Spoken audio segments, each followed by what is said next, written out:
A chuva caía como lágrimas de um céu lisboeta ferido, e Sofia, com o coração apertado como as cordas de uma viola de fado, empurrou a porta do café Alfama com tanta força que o sino tilintou como um grito abafado.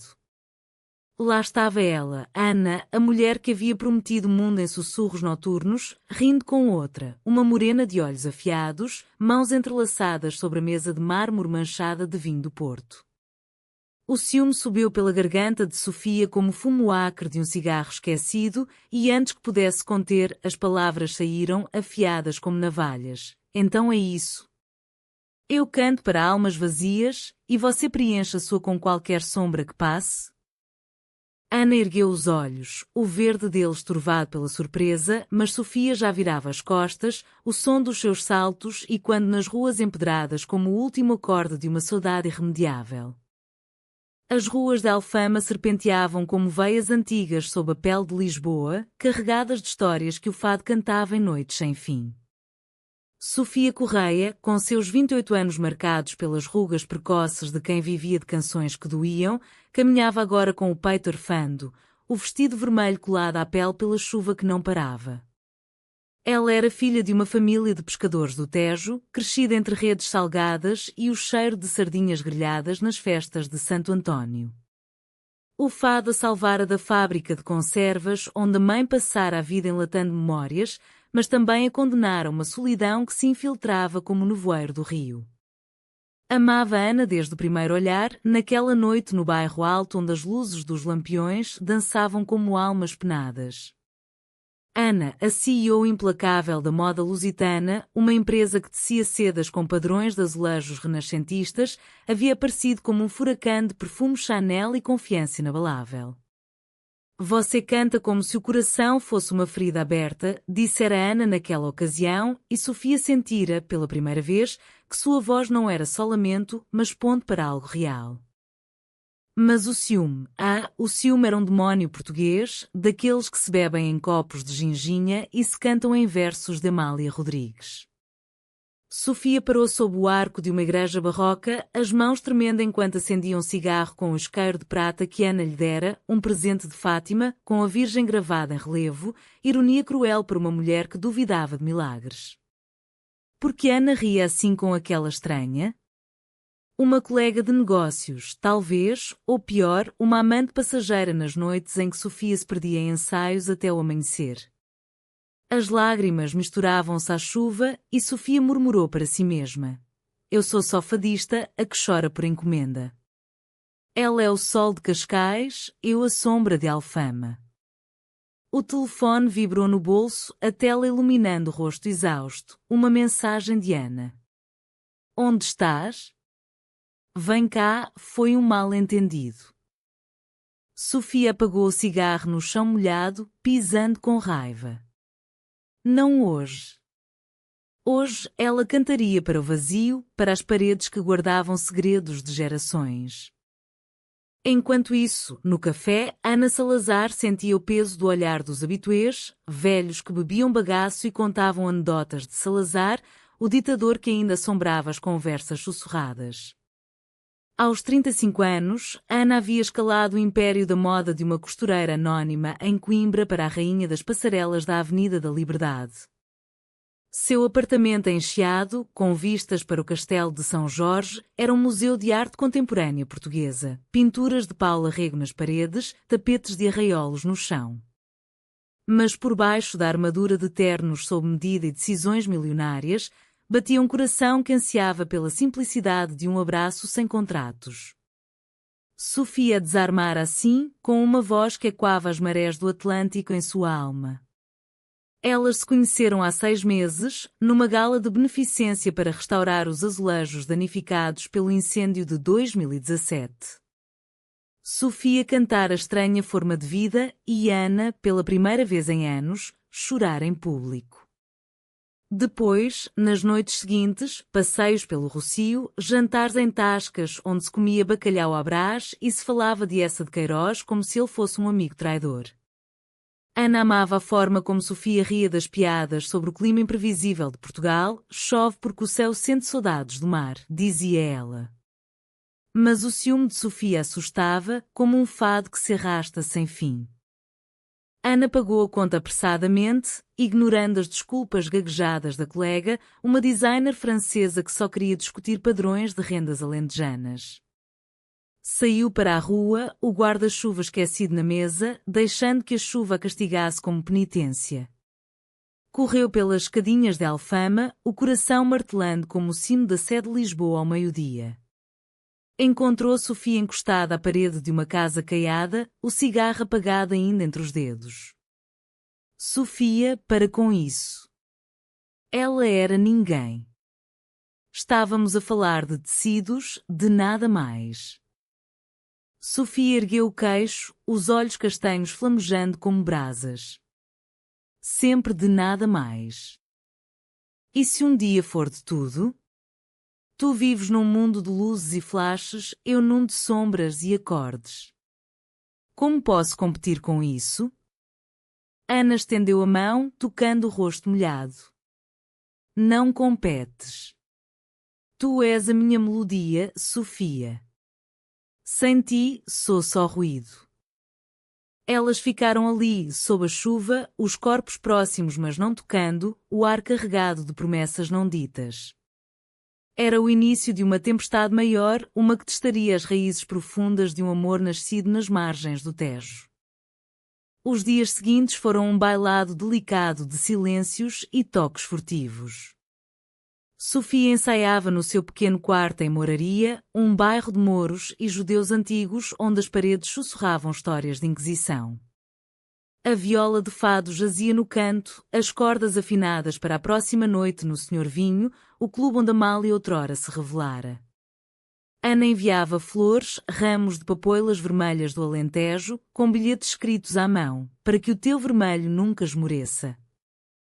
Mas o ciúme persistia, uma serpente que se enroscava no peito de Sofia.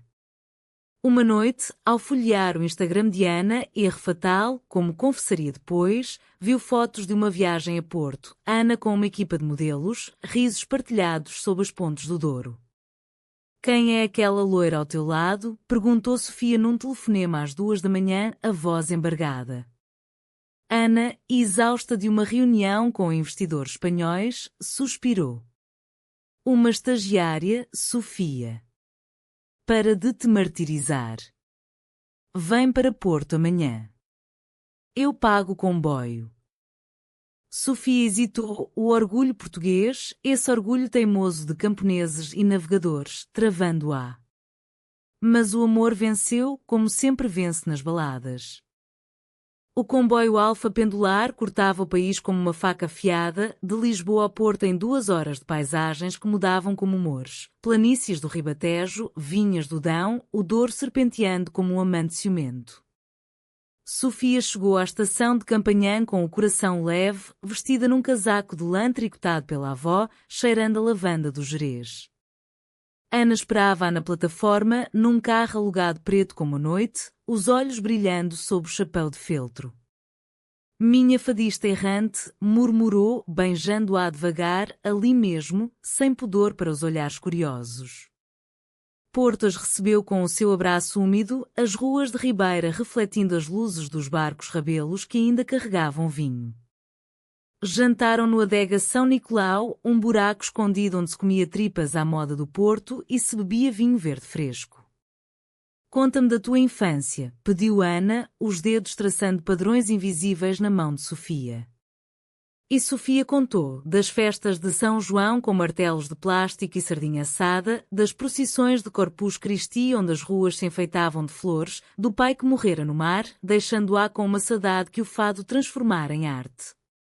Ana ouvia, fascinada, o seu mundo de balanços corporativos parecendo subitamente pequeno. Mas o ciúme, traiçoeiro, espreitava nas sombras. Na manhã seguinte, durante um passeio pela livraria Lelo, aquela escadaria vermelha que inspirara Tolkien, Sofia viu Ana trocar cartões com uma editora elegante, um sorriso cúmplice nos lábios. Outra conquista, sussurrou Sofia, o tom azedo como vinagre. Ana franziu a testa. É trabalho, Sofia. O mundo não para porque nos amamos. A discussão explodiu ali, entre estantes de livros poéticos de Fernando Pessoa, as palavras voando como folhas secas. Tu vês inimigos em toda a parte. Como posso amar alguém que duvida de mim a cada sombra? Gritou Ana, a voz e quando baixinho para não perturbar os turistas. Sofia fugiu para a rua, o coração partido como um azulejo rachado. Sentou-se na marginal do Douro, vendo os barcos passarem, e chorou pela primeira vez sem música, só o rio como testemunha. Ana encontrou-a horas depois, o sol poente tingindo o céu de laranja como o vinho do Porto. Eu errei, disse Sofia, a voz rouca. O medo de te perder é maior que eu. Ana ajoelhou-se na pedra fria, abraçando-a. Então deixa-me mostrar que sou tua.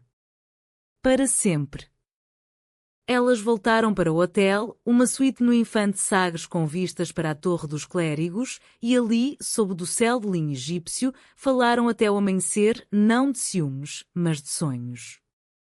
Ana confessou sua própria solidão, o divórcio disfarçado de uma sociedade que ainda sussurrava sobre mulheres como ela, a pressão de ser a CEO que quebrava tetos de vidro em salas de bordo cheias de homens de fato cinzento.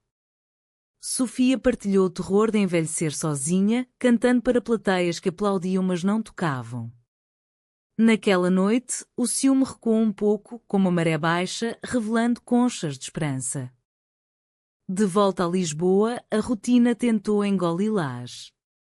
Ana mergulhava em reuniões sobre a nova coleção inspirada nas rendas de Vila do Conde, enquanto Sofia preparava-se para um concerto no Coliseu dos Recreios, o grande salão onde ecos de fado se misturavam a óperas antigas. Mas o veneno do ciúme persistia.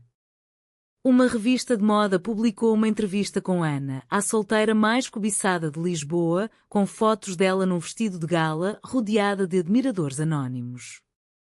Sofia leu no metro, as mãos tremendo, e naquela noite, no camarim, o espelho refletiu uma mulher quebrada. Eu não sou suficiente, murmurou para o seu reflexo. O concerto foi um triunfo, a voz dela rasgando o ar como um lamento primal, mas Ana, na primeira fila, viu as lágrimas genuínas nos olhos da amada e soube que o abismo se alargava. A lua cheia pairava sobre o Tejo como um fado suspenso, prateando as águas que lambiam as margens de Belém. Sofia e Ana caminhavam pelo mosteiro dos Jerónimos, os arcos manuelinos erguendo-se como sentinelas de um passado glorioso de descobertas e saudades. Era uma noite de verão, o ar morno carregado de jasmim e o distante canto de grilos nos jardins do Palácio de Belém. Tinham feito as pazes após o incidente do Douro com um piquenique improvisado em Sintra, queijos da Serra da Estrela, enchidos do Alentejo e um vinho moscatel que adoçava as feridas. Prometo confiar mais, dissera Sofia, selando o pacto com um beijo sob as névoas da pena. Mas promessas, em Portugal, são como o fado, belas, mas frágeis como o vidro de Murano. Agora, parada junto à estátua de Luís de Camões, Ana sentia o peso da confissão que borbulhava dentro dela. Aos 35, havia aprendido a comandar salas de reunião, a negociar com parisienses astutos e milaneses vaidosos, mas confessar o amor, esse amor que transcendia contratos e etiquetas, era terreno minado. Sofia, com o cabelo solto ao vento, parecia uma musa de pintor romântico, os olhos refletindo o rio como se fossem portais para o infinito. O que te atormenta, amor? Perguntou Sofia, a voz suave como o raspar de uma plectrum na viola. Ana hesitou, o coração acelerando como o elétrico 28 que subia a colina de Graça. És tu. És tudo o que eu não sabia que precisava. Mas tenho medo. Medo de que este mundo nos devore. Sofia riu baixinho, um som que ecoava as risadas das romarias de Nossa Senhora da Saúde em Viana do Castelo. Medo? Nós, portuguesas, nascemos com ele no sangue, medo do mar, do exílio, do silêncio. Mas o amor é o nosso contraponto, o fado que cura. Elas sentaram-se num banco de pedra, as mãos entrelaçadas, e Ana começou a falar. Falou da infância em Coimbra, filha única de um professor de literatura e uma costureira que sonhava com Paris, mas nunca saía de Mondego. Eu vi a mãe costurar vestidos que nunca usava, sonhando com liberdades que o regime nos roubara. Aprendi cedo que o sucesso é armadura, mas também prisão. Com todo o casamento falhado aos 25, com um homem que amava os livros mais que ela, um disfarce para a família conservadora, católica como as procissões da Semana Santa. Divorciei-me e construí a moda lusitana para provar que era mais que uma mulher de salão. Mas tu, Sofia, tu vês além da armadura. A confissão noturna fluía como o Tejo, revelando camadas. Ana admitiu o ciúme inverso, o terror de que as fãs de Sofia, aqueles homens de fato escuro que aplaudiam com olhos famintos, a roubassem. Eu, a CEO controladora, perco o norte quando imagino-te nos braços de outra. Sofia apertou a mão dela, os dedos frios pelo orvalho da noite. Então ouve-me, eu canto para o mundo, mas vivo para ti. O fado é lamento, mas o nosso é esperança. Elas ficaram em silêncio, só o chapinhar da água e o ocasional grito de gaivota. Então, Sofia puxou Ana para si, os lábios encontrando-se num beijo que selava a confissão, lento, profundo, como o desenrolar de um soneto de Camões. Eu te amo, Ana Salazar. Com todos os ciúmes e medos do mundo. Mas o destino, caprichoso como o clima atlântico, tinha outros planos. Na semana seguinte, um escândalo abalou a moda lusitana. Um fornecedor alentejano acusou Ana de plágio em padrões de bordados tradicionais, alegando que ela roubara designs ancestrais para lucrar em Milão. Os jornais, o Público, o Diário de Notícias estamparam a notícia, a CEO traidora, da glória ao roubo cultural. Ana, no seu gabinete envidraçado na Baixa, sentia o mundo ruir. Chamadas de investidores furiosos, repórteres à porta como abutres.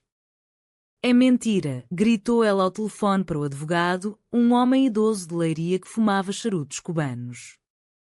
Mas a dúvida instalou-se, e pior, Sofia, lendo a notícia no seu telemóvel durante o ensaio, sentiu o ciúme transformar-se em suspeita. E se for verdade? E se ela me usar como musa para vender mais? Pensou, o coração apertado. O confronto veio numa noite chuvosa, no apartamento de Ana encheado. Sofia entrou sem bater, o casaco pingando no parquet de azulejos pintados à mão. Diz-me que não é verdade, exigiu, a voz trêmula. Ana, pálida sob a luz do abajur de vidro de alcobaça, ergueu-se do sofá. Não é. Eu juro pela memória da minha mãe. Mas as provas pareciam irrefutáveis, e-mails mal interpretados, desenhos semelhantes aos de uma anciã bordadeira de Évora. Sofia, ferida pela traição aparente, gritou, tu constróis impérios em mentiras. Como posso acreditar em nós? Ana tentou abraçá-la, mas Sofia recuou, as lágrimas caindo como chuva de verão. Eu confessei tudo a ti naquela noite. Agora tu duvidas? A porta bateu e Ana caiu de joelhos, o choro ecoando no vazio do apartamento. Os dias que se seguiram foram um purgatório. Ana lutava nos tribunais, provando inocência com peritos em arte popular que testemunhavam a inspiração mútua nas tradições minhota. Sofia, mergulhada em ensaios, cantava com uma intensidade que cativava o público no Hot Club de Portugal, mas à noite, sozinha no quarto de moraria, ouvia gravações da Amália e chorava pela estupidez do ciúme que a cegara. Uma amiga comum, Maria, a cabeleireira de Alfama com mãos de fada, interveio. O amor português é como o vinho do Douro, precisa de tempo para amadurecer, mas um erro pode azedar tudo. Sofia, tocada, enviou uma mensagem, perdão. Vem ao concerto de sábado. Deixa-me cantar para ti. O Coliseu estava lotado, o ar carregado de expectativa como nas touradas de outrora em Salvaterra. Ana entrou discretamente, o coração na boca, vestida num simples vestido preto que Sofia adorava. As luzes baixaram e Sofia subiu ao palco, a viola ao ombro, o fadista ao acordeão. Cantou aí moraria, os versos cortando o ar, guarda morena dos meus olhos, quem me dera que tu fosses minha. Seus olhos encontraram os de Ana na plateia, e o ciúme dissolveu-se em catarse.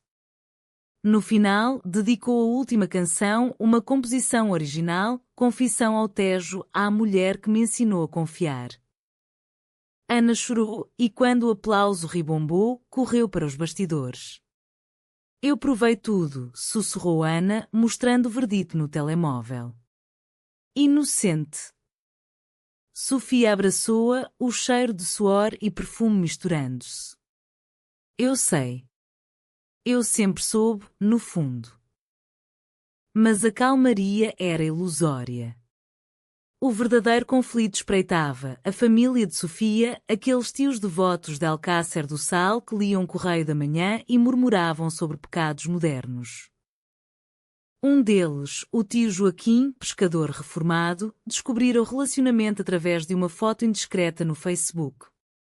Estás a envergonhar o nome Correia, berrou ao telefone, a voz grossa como o sal de mar. Vem para casa, casa com um homem decente, ou esquece-nos. Sofia, no telefone com Ana ao lado, sentiu o mundo tremer. É a minha vida, tio. O amor não tem género. Mas as palavras feriam, evocando memórias de primas casadas cedo, de missas onde o padre condenava desvios.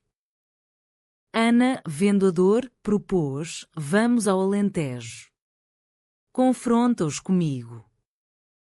A viagem foi um êxodo emocional, o carro alugado serpenteando pelas planícies douradas de montados de sobreiros, onde o suão e o porco preto reinavam. Chegaram a Alcácer ao entardecer, o céu um manto de estrelas precoces. A casa dos tios era uma quinta modesta, paredes caiadas e chaminé fumegante com cheiro de ensopado de borrego. O jantar foi tenso, olhares desviados, o tio Joaquim bebendo aguardente em silêncio. Sofia, com coragem de fadista, ergueu a voz. Eu amo Ana. Ela é a minha família agora. O tio bufou, mas a tia Rosa, com olhos suaves de quem sofrera o 25 de Abril, tocou a mão dela. O amor é como o azeite, escorrega, mas nutre. Dá tempo. Ana, grata, partilhou histórias da sua própria família, de como a mãe ensinara a bordar não para aprisionar, mas para libertar. Aos poucos, o gelo derreteu e na manhã seguinte, o tio ofereceu um abraço relutante. Se te faz feliz, filha. Mas canta um fado para nós antes de ires. De volta a Lisboa, fortalecidas, elas sonhavam com o futuro. Ana planeava uma coleção dedicada ao amor lésbico português, inspirada em figuras como a poetisa Natália Correia, com tecidos que contavam histórias de mulheres amadas em segredo. Sofia compunha canções para um álbum, Saudade Apaixonada. Mas o ciúme, esse fantasma, voltava em sussurros. Uma ex de Ana, uma advogada de Faro, enviou um e-mail inocente sobre um caso antigo. Sofia viu por acidente e o inferno reacendeu. Sempre elas, as sombras do teu passado. Ana, cansada, rebateu. E o teu? Aquele guitarrista do clube que te olha como se fosse a última estrela? A discussão escalou para uma separação temporária, Sofia mudando para o apartamento da mãe em Benfica, Ana afundando-se no trabalho. Outono chegava a Lisboa com um manto de folhas castanhas no terreiro do Paço, o ar fresco cheirando a castanhas assadas e a promessa de todos os santos. Sofia, sozinha no antigo apartamento da mãe, um T2 com vistas para o aqueduto das Águas Livres, relicário de um Portugal que resistira terremotos, sentia o vazio como um fado sem viola. A separação durava 2 semanas, um limbo de mensagens não respondidas e noites em que ela ensaiava para o espelho, cantando Não sou desse fado que me leva à saudade. A mãe, viúva há 10 anos, cozia bolos de amêndoa na cozinha e murmurava: o amor é como o bacalhau, seco, mas revive com um bom molho. Sofia sorria fraco, mas por dentro, o ciúme e a culpa guerreavam como exércitos em Aljubarrota. Ana, no seu império de seda e ambição, era um furacão contido. As reuniões na moda lusitana fluíam, aprovações para a nova linha azulejo amoroso, com padrões que evocavam beijos escondidos em pátios de Tavira, mas os olhos dela, outrora verdes como os arrozais de Mondego, agora turvos como o Tejo em maré alta. Uma noite, após um jantar de gala no Hotel Ritz com designers italianos, Ana bebeu demais um copo de Porto Tawny e confessou à sua assistente, a jovem Inês de Setúbal: "Eu a perdi por causa do meu orgulho. Ela é o meu sol e eu sou a nuvem." Inês, com sabedoria de quem crescera em festas de Nossa Senhora das Neves, aconselhou: "Vai ter com ela. Portugal perdoa se o coração for puro." A reconciliação veio num festival de fado em Cobra de Ouro, um tasco escondido em Madragoa onde as paredes suadas guardavam ecos de grandes vozes. Sofia cantava ali por tradição, vestida num jael negro bordado com estrelas, a voz rasgando lágrimas de orvalho. Ana entrou na penumbra, o coração na garganta, e sentou-se ao fundo, invisível entre os marinheiros e as velhas de luto.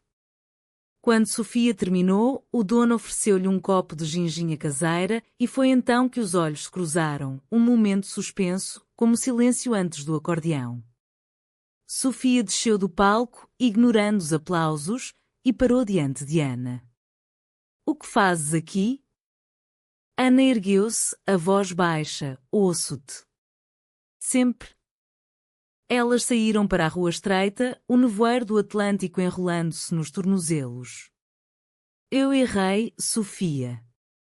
O ciúme é o meu demónio, mas tu és o meu anjo." Sofia, com lágrimas nos olhos, tocou o rosto dela. "E eu o teu." "Mas como curamos isso?" Decidiram terapia, não a fria de consultórios brancos, mas a portuguesa, de conversas longas em cafés com pastéis de nata e confissões ao pôr do sol em Monsanto. Uma terapeuta de belas artes, a doutora Luísa, especializada em casais LGBTQ+, pós 25 de Abril, guiou-as através de labirintos emocionais. O ciúme nasce da insegurança, como o medo dos marmotos em 1755.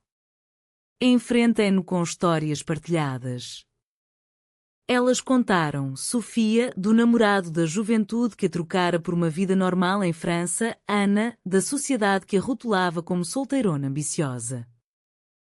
Aos poucos, o laço apertava, tecendo-se com fios de vulnerabilidade. Mas o destino, tramagonhador, interveio com uma traição inesperada.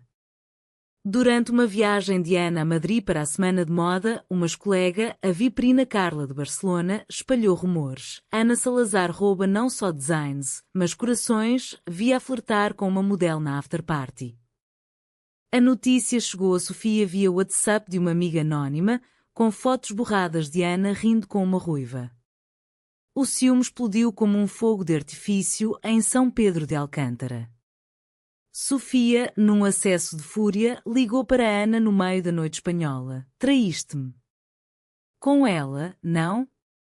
Ana, acordada sob lençóis de hotel impessoal, negou veementemente. "É mentira. Carla é veneno, sempre foi." Mas Sofia, cega pela dor, desligou, bloqueando o número. A traição, falsa, mas cortante, levou Sofia a uma espiral. Ela cancelou ensaios, afundando-se em caminhadas solitárias pelo Parque Eduardo VII, onde os pavões gritavam como almas perdidas. Pensou em voltar ao Alentejo, casar com um primo distante para apaziguar a família, mas o coração gritava não. Ana, de volta a Lisboa, contratou um detetive privado, um ex da PJ de Évora, discreto como um confessor, para provar a falsidade. As fotos eram montagens, Carla motivada por um contrato perdido.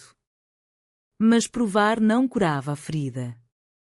Ana apareceu à porta do apartamento em Benfica numa manhã de nevoeiro, com um ramo de oliveiras do Alentejo, símbolo de paz. "Eu sei que dói, mas luta por nós." Sofia, exausta, deixou-a entrar. Elas choraram juntas, abraçadas no sofá gasto, o cheiro de café da mãe misturando-se às lágrimas. A cura veio devagar, através de rituais. Aprenderam a partilhar passwords não por controlo, mas por transparência, como os vitrais da Sé que deixam a luz passar. Sofia compôs uma canção, Ciúme ao Luar, que cantava nos clubes. O teu riso não é faca, é o vinho que me embriaga. Ana, por sua vez, doou parte dos lucros da coleção para associações LGBTQ+, em Faro, honrando as mulheres silenciadas pela ditadura. O amor delas amadurecia como um medronho envelhecido em tonéis de carvalho. Num fim de semana em Óbidos, a vila literária cercada de muralhas medievais, elas renovaram votos informais. Passearam pelas ruas de livrarias, lendo poemas de Sofia de Melbreiner. O mar é a minha pátria, o amor, o meu porto. Sob a lua de um festival de jazz, Ana ajoelhou-se, não com anel, mas com um colar de filigrana de Gondomar, ouro trançado como os seus destinos. Casa comigo, não no papel, mas na alma. Sofia, rindo através das lágrimas, aceitou. Mas o teste final esperava, a família de Ana, aqueles primos de Coimbra que ainda rezavam rosários pela conversão dela. O Natal aproximava-se, com as ruas de Lisboa enfeitadas de luzes como estrelas caídas. Ana convidou Sofia para a ceia em Coimbra, na casa solarenga do Salazar, com lareira crepitante e bacalhau cozido para 10. A tensão era palpável, tias com terços nos bolsos, o tio-avô contando histórias de fados censurados no Estado Novo. Quando Ana anunciou o noivado, Sofia é minha companheira para a vida, o silêncio caiu como neve rara no Douro. A tia mais velha, com mãos envelhecidas por anos de bordados, ergueu-se. O amor é dom de Deus, não importa a forma. Abençoemo-lo. Lágrimas fluíram e o tio-avô, surpreendendo todos, puxou a viola. Canta para nós, rapariga. Sofia cantou menina dos olhos tristes e o gelo derreteu em abraços. De volta à capital, renovadas, elas enfrentaram o mundo juntas. O ciúme, agora, era um lembrete, não uma prisão, como as cicatrizes de um terremoto que fortalecem as fundações. Inverno mordia Lisboa com dentes frios, o vento do norte uvando pelas 7 colinas como um fado esquecido. Sofia e Ana, agora noivas na alma, navegavam a calmaria pós-tempestade com a delicadeza de quem reconstrói um palácio após o terremoto de 1755. O apartamento de Ana encheado tornara-se lar partilhado, livros de Sofia misturados aos catálogos de moda, a viola ao lado de maquetes de azulejos. Mas o conflito maior espreitava não no ciúme pessoal, mas no societal, uma traição coletiva que testaria os alicerces do seu amor. A moda lusitana preparava o desfile de primavera no Lisboa Factory, o antigo complexo industrial ribeirinho transformado em hub criativo, com grafites de Vils e aromas de craft beer misturados a pastelarias. Ana, no auge da sua carreira, convidara Sofia para co-criar A Tua Voz no Meu Tecido, Amor. Uma coleção que cante nosso amor.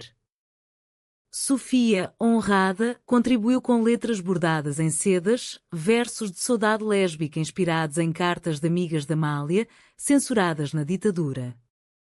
O ensaio era mágico, modelos desfilando sob luzes que evocavam o sol de Évora, a viola ao vivo tocando Confissão Noturna. Mas a traição veio de dentro. O diretor criativo, o ambicioso Rui de Braga, um homem de 40 anos com o ego inflado como os balões das festas de São João, invejava o ascendente de Ana. Num gesto baixo, vazou rascunhos da coleção para um concorrente madrileno, adicionando toques falsos que sugeriam apropriação cultural de padrões madeirenses. O escândalo irrompeu no Jornal de Negócios, moda lusitana acusada de plágio ibérico, a queda da CEO apaixonada. Fotos de Ana e Sofia nos bastidores foram torcidas em narrativas sensacionalistas, romance ou conspiração? A fadista e a traidora. Sofia, lendo o artigo no seu telemóvel durante um café no A Brasileira, onde Fernando Pessoa outrora se sentara com o seu cigarro, sentiu o mundo girar. Não outra vez, murmurou, o ciúme agora misturado à raiva protetora. Ligou para Ana, que estava numa reunião no Porto. É ele, não é? O Rui. Ele quer te destruir. Ana, no comboio de regresso, confirmou as suspeitas. Sim. Mas eu provo. A traição de Rui era pessoal. Ele, abertamente gay mas amargurado por rejeições passadas, via em Ana o sucesso que lhe escapava e no amor delas, uma ameaça à sua masculinidade frágil. O confronto foi dramático, no ateliê da Lisboa Factory sob uma chuva torrencial que batia nos telhados de zinco como tambores de um cortejo fúnebre. Ana admitiu Rui na presença da equipa, a voz firme como Marquês de Pombal reconstruindo a cidade. Traíste não só mim, mas a herança que tecemos juntos. Rui, pálido, cuspiu veneno. Vocês, mulheres, pensam que o mundo é vosso. Eu só mostrei a verdade. Sofia, ao lado de Ana, interveio com a força de uma cantiga lentejana. A verdade é que o amor vence o ódio, Rui. Sai antes que o fado te julgue. Ele partiu, mas o dano estava feito. Patrocinadores retiravam-se, a imprensa caçava-as como lobos. Nas noites seguintes, o casal enfrentou o abismo.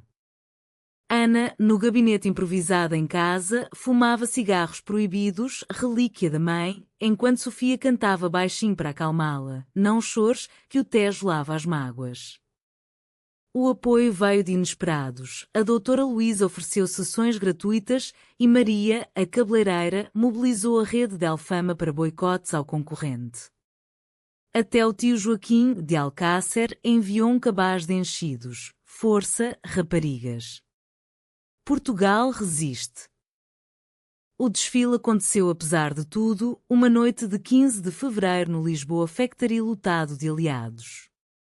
Sofia abriu com uma performance. Esta coleção é o nosso hino contra ciúmes, traições, silêncios.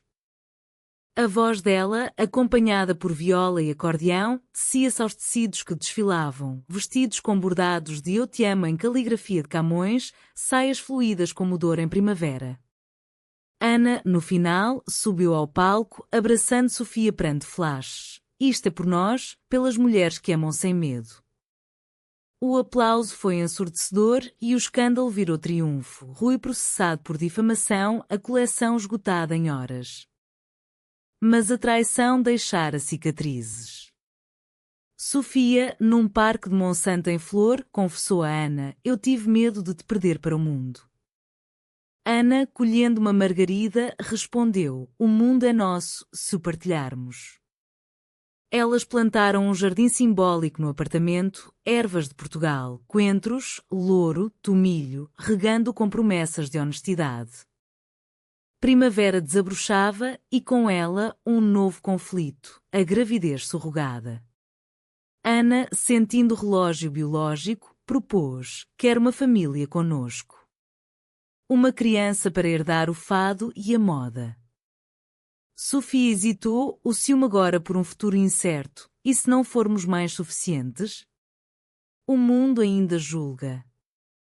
Após debates longos em esplanadas do Bairro Alto, decidiram avançar, escolhendo uma clínica em Cascais com vistas para o mar. O processo era emocional, consultas, hormonas, esperanças tecidas como rendas. Enquanto isso, Sofia gravava o álbum Esperança ao Tejo, com faixas que capturavam a jornada. Ciúme incontrolável, um lamento rock fado, confissão noturna, um dueto imaginário com Amália. Ana promovia-o na sua rede, misturando à coleção. O sucesso veio, convites para o Umex em Las Palmas, mas elas recusaram, priorizando lar. O clímax veio num verão escaldante, durante as festas de Santo António. Sofia, no Arraial de Alfama, cantava para multidões de Manjerico-Sardinha, quando um ex de Ana, a advogada de Faro, agora ativista, apareceu, bêbada de moscatel, acusando publicamente: ela traiu-me e trair-te a ti. O ciúme coletivo explodiu em sussurros, mas Sofia, no palco, silenciou-a com uma canção improvisada. O passado é porto de abrigo presente, o nosso má. Ana, na multidão, subiu e beijou-a ali, perante sardas e fogueiras. Eu escolhi-te.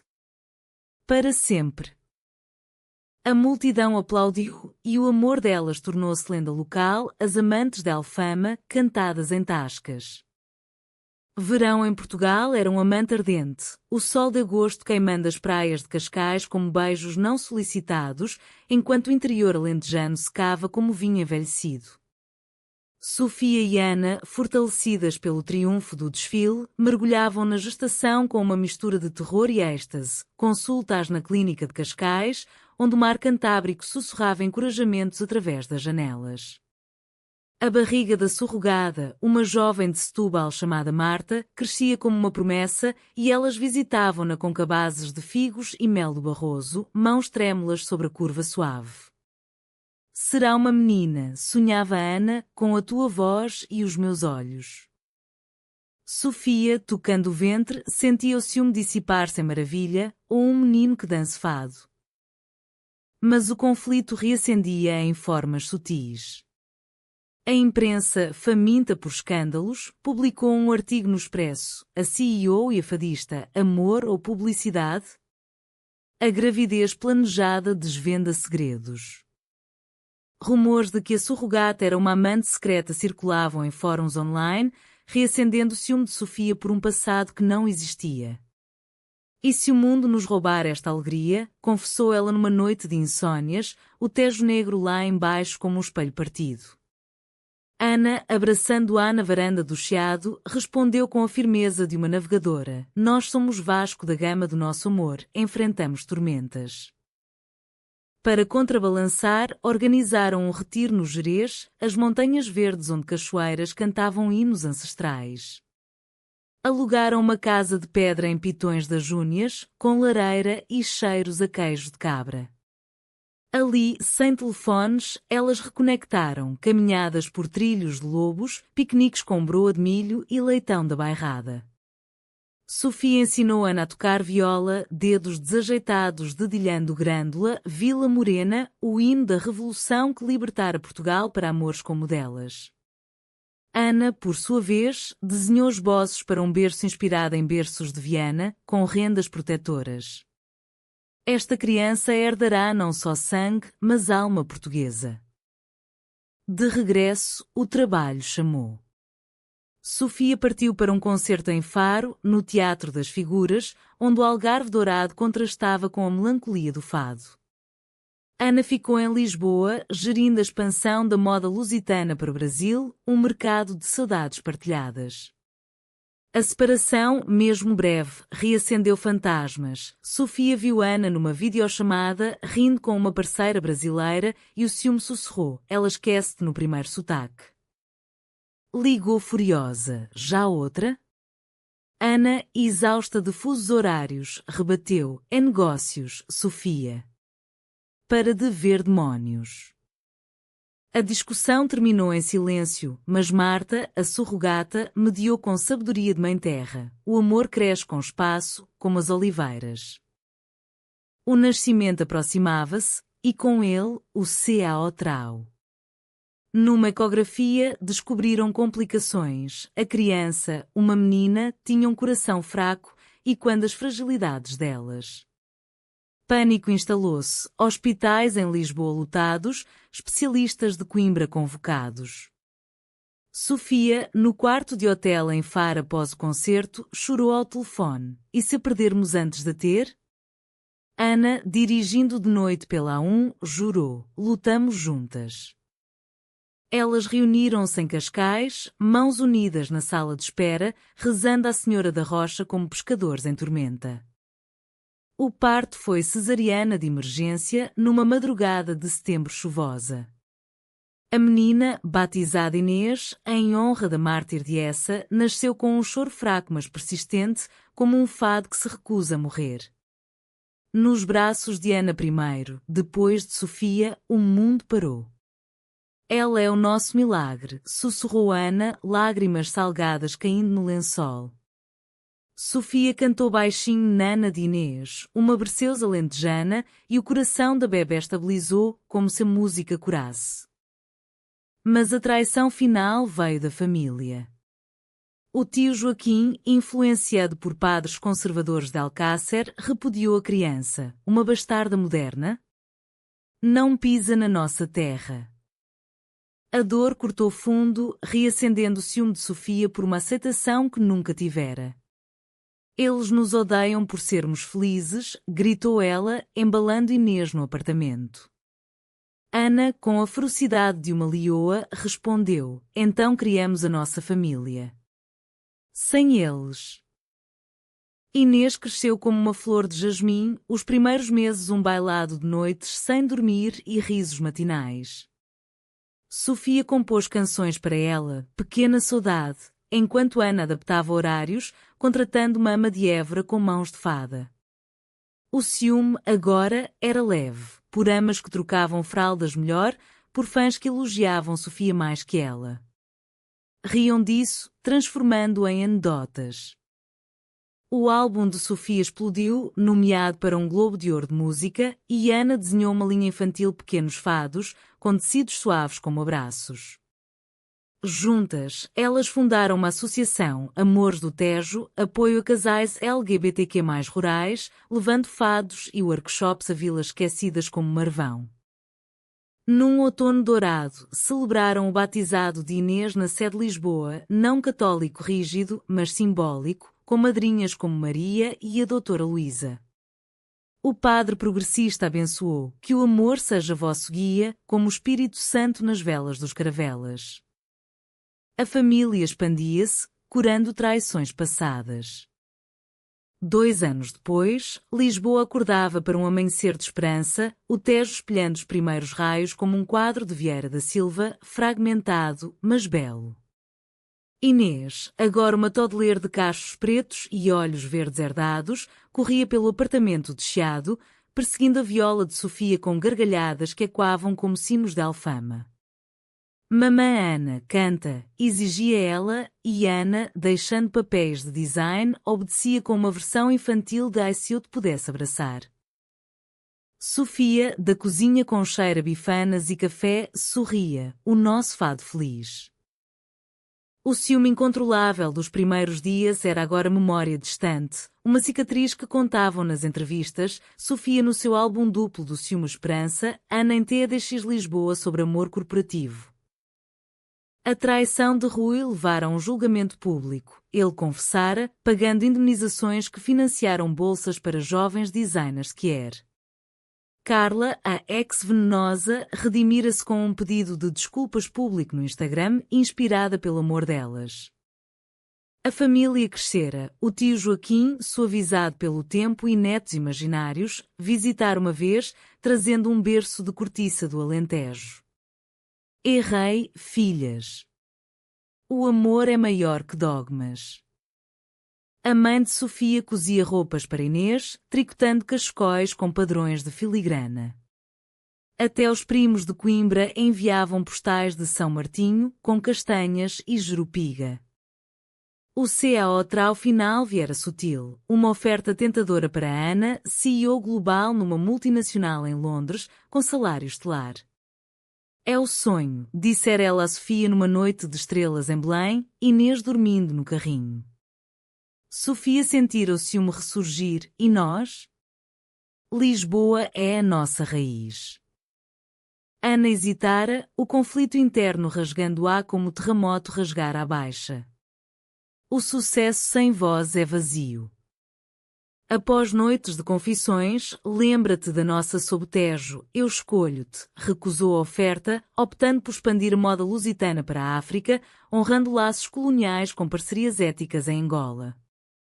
Agora, no 3º aniversário de Inês, elas planearam uma festa no Jardim da Estrela, com balões como os de São João e um fadista convidado.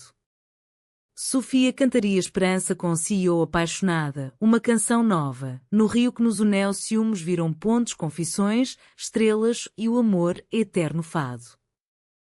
Ana, organizando decorações de azulejos em miniatura, sentia a plenitude, de CEO solitária a mãe, amante, parceira, tu me salvaste. O dia chegou radioso, o jardim cheio de amigos, Maria com penteados floridos, a doutora Luísa com vinhos do Dão, Marta a surrogata com o seu próprio bebê ao colo. Inês soprou velas num bolo de amêndoas confeitadas, e Sofia puxou Ana para um canto sombreado por araucárias. Obrigada por confiares em mim, apesar dos demónios. Ana beijou-a devagar e eu por cantares a minha alma. À noite, com Inês adormecida, elas caminharam pelo Tejo, mãos dadas. O rio, testemunha de tudo, fluía sereno. O que vem agora? Perguntou Sofia. Ana sorriu. Mais fados, mais sedas, mais nós. O amor delas, humanizado pelas quedas e renascimentos, era agora um hino português, dramático, emocional, romântico, enraizado na terra de saudades e esperanças. E assim, sob a lua de Lisboa, o ciúme incontrolável dera lugar a uma confissão eterna, tecendo esperança para uma CEO apaixonada e a sua fadista imortal.